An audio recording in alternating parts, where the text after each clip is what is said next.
For me, I want to start by thanking our loyal viewers for demanding truth and courage from us. We deserve it, you deserve it, and we will give it to you.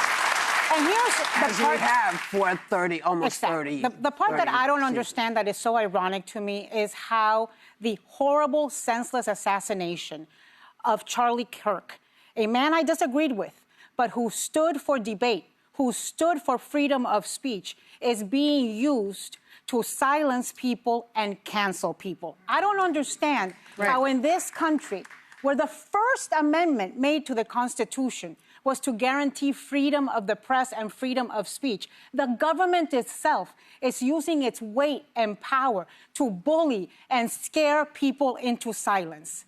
Look, you know, I have to tell you this. I lived through a right-wing dictatorship in Nicaragua, Somoza. I lived through a left-wing dictatorship in Nicaragua under Ortega.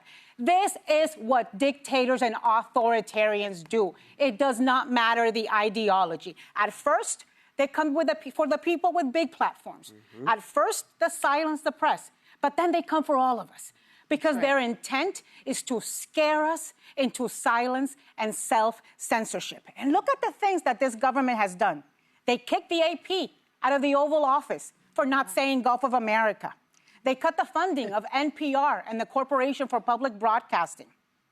They are demanding reporters sign a pledge that reporters will only report on what the Pentagon wants them to report on. That is not how the First Amendment works. And I will say to you all, to all of us, look, we have seen tech titans go into the Oval Office. We are seeing media moguls, publishers of newspapers. We are seeing all of them try to make the peace with Donald Trump.